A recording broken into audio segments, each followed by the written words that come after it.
Howdy, Mark Serbu, gun designer, gun nut. No, this chop saw doesn't have anything to do with the video, but it was going on in the background while I was making the video, so I figured I'd show it. By the way, that's chase, another name for a person that's also an action verb. And the reason he's wearing gloves is because he's so corrosive he could probably rust plastic. It's one of those things that most people don't tend to know about themselves, unless they work at a job where they touch bare steel all the time, like here. So I came up with what I thought was a great system for capturing welds on video. I just stole the guts out of one of the auto-darkening welding helmets. But unfortunately, it didn't really work that great, which is probably why all this footage was just sitting around forgotten on my computer. But of course, that's part of getting old. You kind of discover new things all the time. Okay, rediscover. Today I'm welding bolts. Welding bolt heads to bolt bodies, basically. And we've got a pretty cool system that's been refined over the years.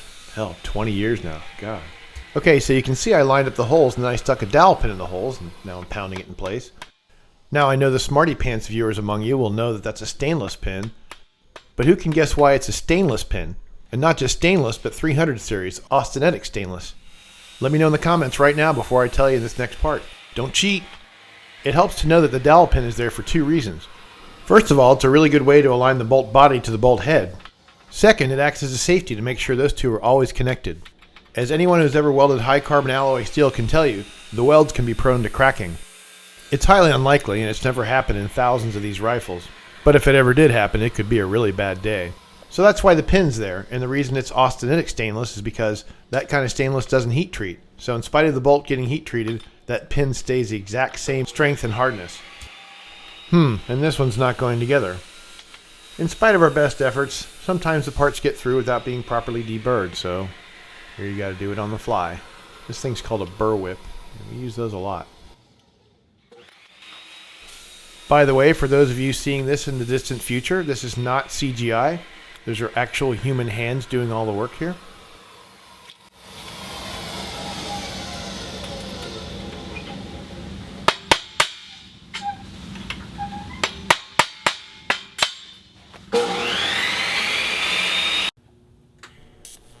So much for my great idea of capturing the welding on video, huh?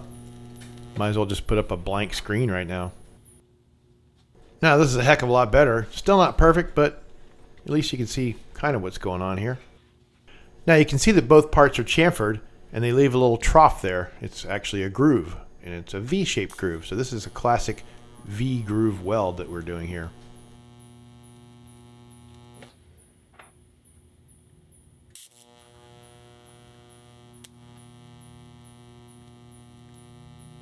For the non-TIG welders among you, the reason I'm still holding the torch over the area just welded is because there's still argon shielding gas coming out.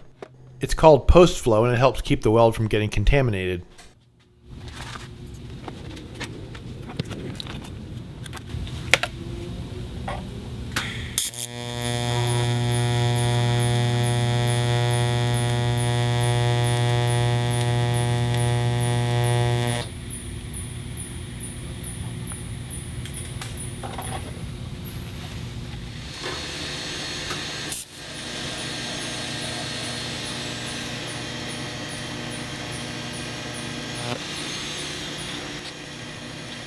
Man, I wish I could weld this fast in real life. Get through that backlog in no time.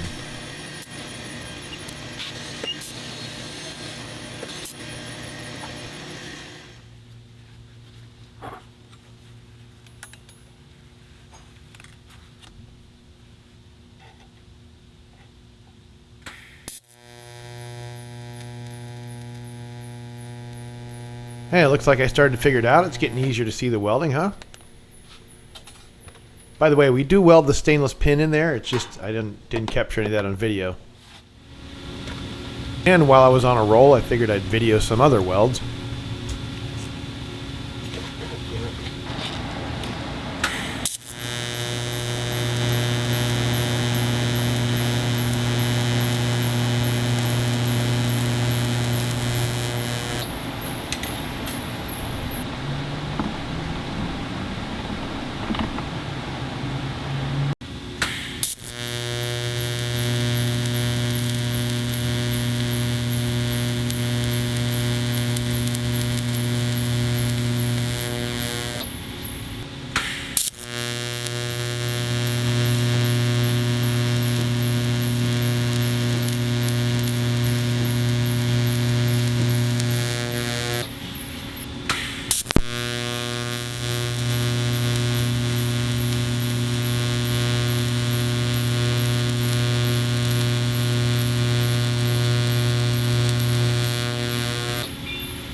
And back to the bolts. Here's the part where we machine the welds down.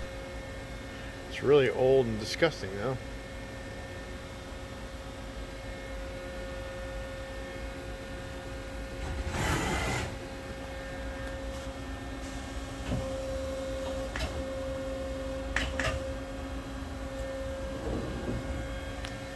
Yeah, I can't see shit. Shit. I can call them and find out how late they're open. Why don't you do that?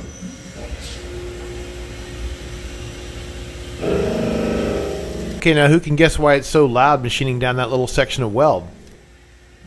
It's because in the process of welding, we heat treated the steel where we made that weld. So that sucker is hard, and the tooling lets you know it.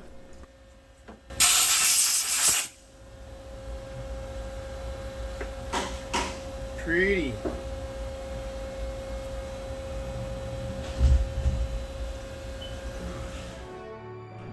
Well, that's it, folks. In a vain attempt to keep the algorithm happy, I've whelped another instant classic video into existence. Did you learn something?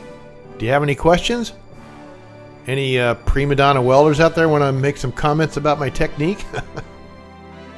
As always, thank you for your time. Please like, subscribe, come on over to Patreon. We've got almost 80 people over there now. Catch you next time.